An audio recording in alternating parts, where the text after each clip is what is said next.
Hello po mga kababayan, si Dante Maravillas. Para niya Mr. Maravillas, bagong gupit ka. Siyempre, bagong gupit. Anyway, wag na ninyong pansinin.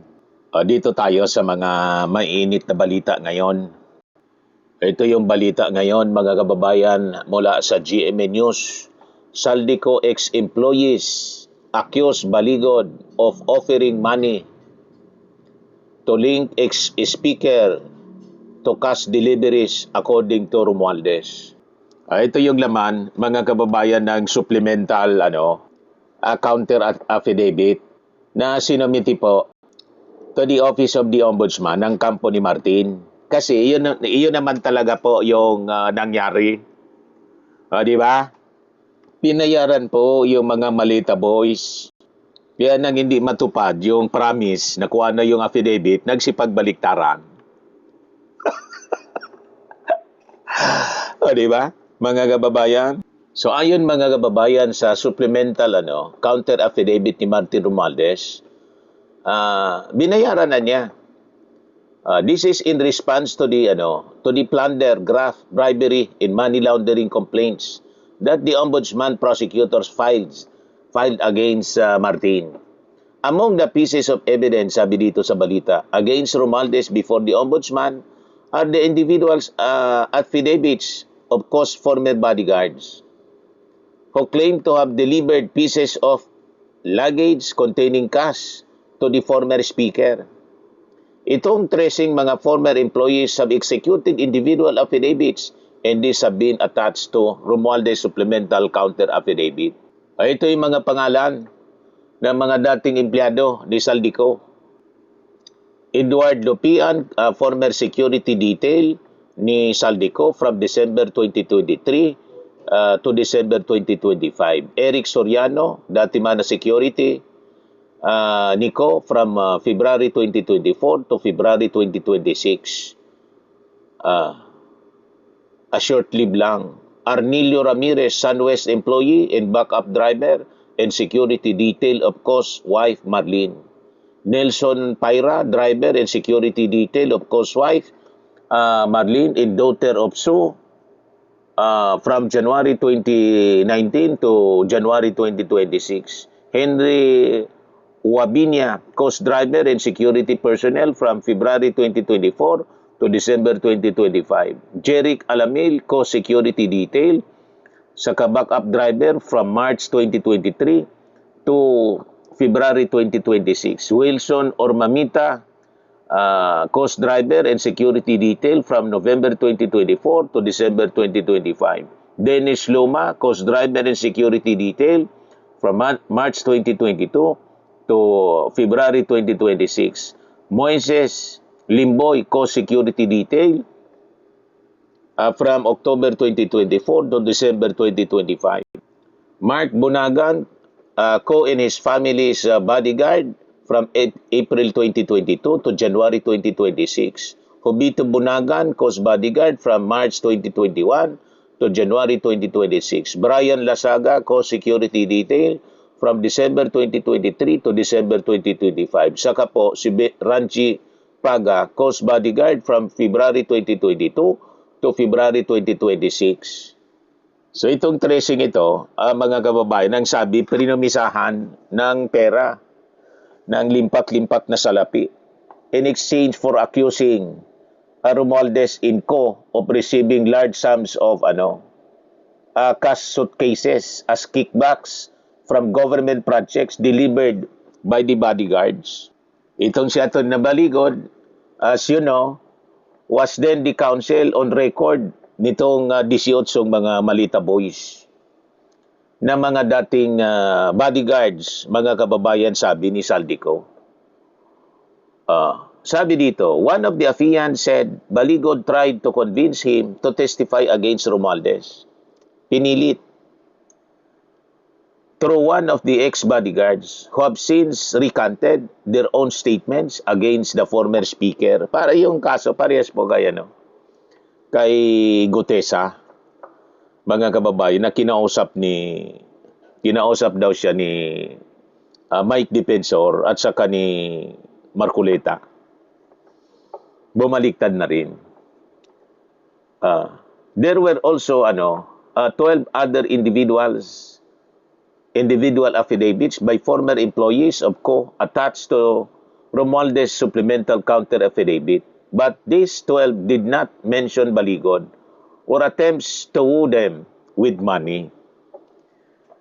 The 12 individuals, however, back the accounts of the 13 that they have not seen such deliveries of cash kickbacks in suitcases during the tenure of employment under Co. Wala man na niya kaming nakita. O ano ka ngayon, attorney? Ikaw yung salarin.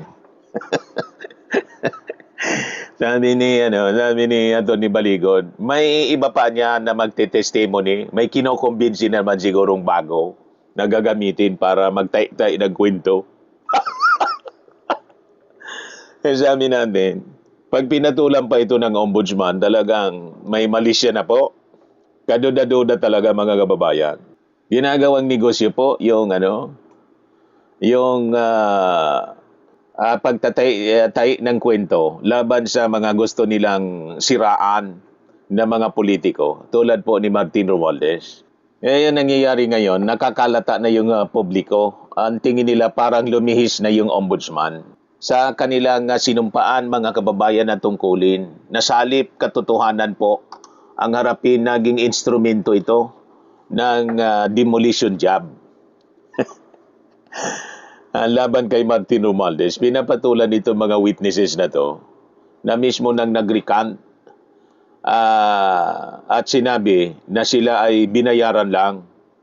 So ito pong pagbawi, mga kababayan ng mga testigo ay patunay na ang mga unang paratang laban po kay Martin Romualdez ay mga scripted talagang mga testimonies. Niloto po nina Mike Defensor at saka siyempre si Rodante Marcoleta. Yung dalawang nakakulong na mga kababayan pero wala man relation dito. Ibang kaso yung sa plunder. So sa pamamagitan mga kababayan ng marahas na pagbabanta, pinatunayan lamang ng ombudsman dito na handa nitong gamitin ang testimonies under duress para po isalba ang isang gawa-gawang kaso. Yan ang lumalabas po. At malinaw na si Orly Gutesa ang susunod na sa kanyang listahan na malamang gipitin mga kababayan kasi bumaliktad. So, dito tayo sa malikot na kamay mga kababayan ni na Marcoleta at Defensor sa paggawa ng script para idiin itong si Martin Romualdez. Sa formal na pagbawi, yung recantation mga kababayan, ng 4 na retiradong Marines at saka ni Orly Gutesa, ginamit bilang mga maleta boys, taasan nilang ibinunyag na sina Senator Marcoleta at dating Congressman Mike Defensor ang utak po sa likod ng mga faking affidavit na to. Nang sabi, pinangakuan daw sila ng mula 5 million hanggang 150 million. Matindi. Para pirmahan lamang po yung gawa-gawa na kwento laban po kay Martin Romualdez plus may scholarship pa para sa mga anak. Ngayon, sa halip po na mag-utos ng malalimang investigasyon laban kay Marcoleta, yung ombudsman po, at saka kay Mike Defensor dahil sa subordination of perjury. Pagsubong magsinungaling under oath, binaliktad ng ombudsman yung sitwasyon. Ayagan itong pinagbantaan sa media mismo mga kababayan yung 4 na maleta boys ng full force of the law daw. Kung hindi paninindigan yung naunang script. Di ba nakakapagtaka mga kababayan? So ngayon, ang susunod yata na target si Gutesa, mga kababayan. Matapos na gumuho ang testimony ng apat na Marines, malinaw na si Orly Gutesa na ang susunod na target. Ngayon, kasi po inamin ngayon ni Gutesa sa kanyang bagong salaysay na siya ay pinangakuan, tinakot at ginamit lamang bilang isang political na kasangkapan. So ang marahas na reaksyon na to ay sinyales na si Gutesa na ang sasampahan ng gawa-gawang kasong kriminal para po mapatahimik. So ngayon po, batay sa supplemental counter affidavit, yung ni-report ngayon ng GMA News ng legal team ni Martin Romualdez, walang anumang independent corroborative evidence, bank records o forensic trail ang naging reklamo. So ang buong kaso ay nakasandig lamang kasi sa mga bayarang saksi na ngayon ay nagsabi na ng totoong salaysay. Nang sabi nila, binayaran lang sila para idiin si Martin Romualdez. So anong nangyayari ngayon, parang baliktad yung parusa. Isipin mo, umamin na ang mga yung mga testigo na sila ay binayaran at tinakot ni na Marcoleta, mga kababayan, para mag-imbento ng kwento ng maleta. So imbes, mga kababayan, na imbestigahan ng ombudsman ay ang mga politikong nagbayad at nag-imbento ng script, ang mga Marines na gustong magbagong buhay, mga kababayan, at magsabi ng totoo, ay lumalabas na tinatakot ngayon, mga kababayan, dahil sa kanilang pagbaliktad. So ngayon, ang tanong ng bayan, kung ang original na salaysay ay may katotohanan, bakit kailangang maglabas ng pampublikong pananakot yung Office of the Ombudsman? Di ba po? So ang pag-uusig po ay madali. Kapag matibay ang ebidensya mo, hindi mo kailangang pilitin ang testigo sa harap ng TV. Hayaan mo ang mga dokumento ang magsalita dapat sa korte. So ang pagbabanta, mga kababayan, ay patunay ng isang despiradong taga-usig na walang totoong kaso. So ang tanong ngayon, mga kababayan, paano magiging kapanipaniwala sa batas ang isang kaso kung ang ilang mga pangunahing saksi umaming sina Marcoleta at depensor ang nag-abot ng nakasulat na script? Tama po, mga kababayan? So ito po, mga kababayan, ay nagdidikta na kapag ang pinagmulan ng sapa ay marumi at may lason, ang buong agos ng investigasyon, mga kababayan, ng ombudsman ay marumi. Di ba po? At illegal na rin.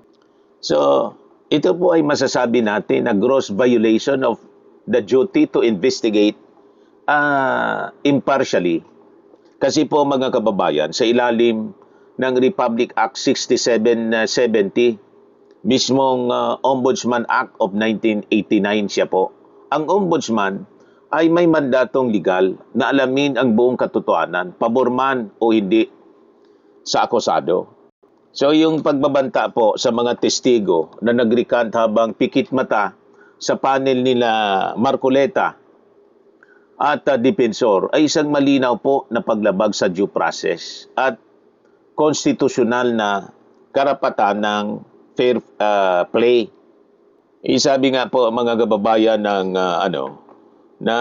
mga nakakaintindi sa batas, ito po ay isang legal inadmissibility under duress and coercion. Ayon kasi po sa umiiral na jurisprudence ng korte, yung Korte Suprema mismo, mga kababayan, ang mga testimony na nakuha o pinananatili sa pamamagitan ng pananakot, legal na harassment o duress, panggigipit, mga kababayan, ng Estado, ay inadmissible sa batas at walang timbang bilang ebidensya para sa plunder graft o anumang kasong kriminal. So malinaw yung failure na establish mga kababayan yung probable cause laban kay Martin Romualdez. Dahil ang mga original na affidavit ay napatunayan pong bunga ng subordination o perjury at formal ng binawi ng mga testigo na wala na po ng legal na pundasyon yung reklamo. So ang pagpapatuloy po ng Office of the Ombudsman sa investigasyon o panggigipit kay Martin Romualdez nang walang prima facie evidence, maituturing po siya na grave abuse of discretion amounting to lack or excess of jurisdiction, mga kababayan. So malinaw po dito sa kwentong ito, sina Marcoleta at Defensor ang nagluto ng script. So bakit po yung ombudsman ang nagpipilit ng galit kay Romualdez? So dapat po katotohanan yung imbestigahan. Huwag po yung mga individual na nagsasabi na sila ng totoo ang pagbantaan ng kapangyarihan. Tama po? Kaya tama itong sinabi ni Attorney Carlo Ibanez sa kanyang post, mga kababayan.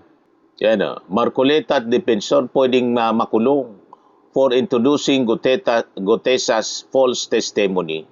Sabi niya dito sa kanyang post, mga kababayan. So nag-recant na nga si Orly Gutesa at ang tinuturo niyang mastermind ng kanyang fake testimony ay si Marcoleta saka si Defensor. According to Article 184 ng Revised Penal Code, krimen ang pag-offer ng false testimony and evidence. Ayon kay Gutesa, ang mga nakasaad sa testimony niya ay nanggagaling kay Mike Defensor. Isang Mark daw ang nag-type nito sa laptop niya, pero lahat ng mga nakasulat ay dinictate ni Defensor. Si Marcoleta, ni-review daw ang affidavit at gumawa ng revisions. At si Marcoleta din ang nag-introduce sa kanya as witness sa Senate Blue Ribbon Committee. Kung totoo nga ito, malaki ang pananagutan ng dalawa. Alam nila na hindi totoo ang mga nakasulat sa salaysay, pero inintroduce pa rin nila as evidence at pinapaniwala ang bayan na totoo ang mga nakasulat dito. Yan mismo ang essence ng crime of offering false testimony, sabi po ni Attorney Carlo Ibanez. Pag mapatunayan na sila nga ang mga mastermind sa likod ng false testimony ni Gutesa, pwede silang makulong ng 6 years to 8 years. Kaya hindi biro ito, sabi po niya. So ito dapat yung iniimbestiga ngayon ng ombudsman. Tama po? Pero yung ginagawa ngayon, baliktad. Talagang napag-iinitan, mga kababayan, si Martin Romualdez. Yung mga testigo nga, nagsipagbaliktaran na at maging si Ping Lacson, hindi pinapatulan itong naunang affidavit ni Gutesa kasi kitang-kita naman po na kino-coach talaga.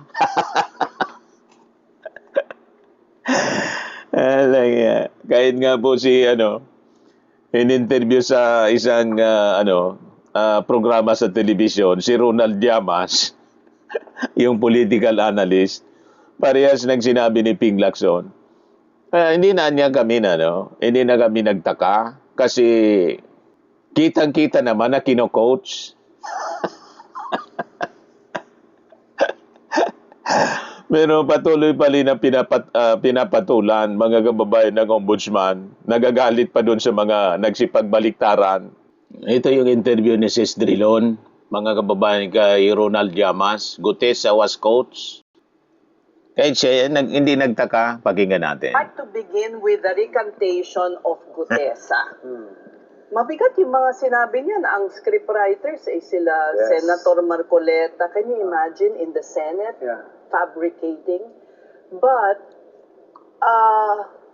was it you who said parang dalawang highest bidders dyan na naglaban nakakulong na yung dalawa. So, umatras na itong si Gutesa.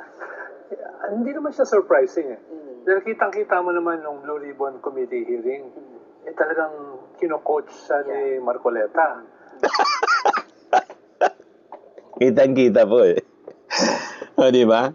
Eh, ang tanong natin mga kababayan, bakit pinapatulan pa ito? Dapat iniimbestiga yung mga nasa likod nito. Yun ang imbestigahan ng ombudsman. Kasi lumalabas, pinaglalaroan sila.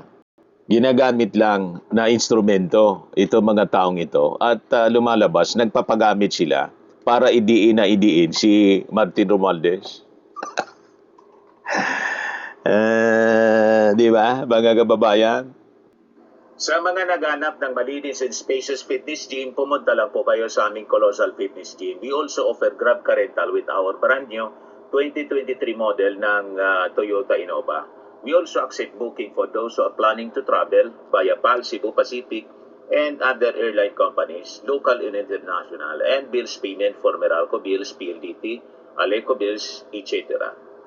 Ang Colossal Fitness Gym is located at 3rd floor Security Bank Building, Landco Business Park, Legazpi City, Albay. For inquiries, look for Chilon Maravillas. Contact number 0966-802-0949. Yan yung aming Innova. Lagi na pong matao sa amin. Pati mga foreigners po, tingnan ninyo. Mga British tourists sila. Ang lalaki ng katawan na, mga kababayan, nag-gym sa amin. Ito naman po, Indian National. Ito mga mga European sila. Ito naman po yung aming product na binibenta online, Firmax Firming and Lifting Cream, pinapahid po sa mga pulses o another affected area. Mainam po ito sa mga pains at paninigas ng mga kaso-kasuan. Ito po, Automax Radiant Serum. Sa mukha naman yung application. Anti-aging po siya. You will look 10 years younger than your age. So ito naman po yung bagong product naming binibenta online. I am Worldwide Amazing Pure Organic Barley Powdered Drink Mix from Australia. Mainam po ito sa mga cancer patients. Sa kayong mahilig po sa Choco Barley na po, I am Amazing Choco Barley para laging healthy yung inyong iniinom po. For your inquiries and orders, dumiretso na lang kayo sa aking anak na architect entrepreneur, Riz Maravillas. Sa mga mahilig naman po sa mga imported bags and wallets, dumiretso na lang kayo kay Ma'am Eileen Rosales, Eileen Closet. Naka-base siya po sa Amerika. O, ito yung kanyang online selling live every Sunday. Bukas po ng gabi, 7 o'clock in the evening, Philippine time. Pwede kayong mag-order ng direkta sa kanya.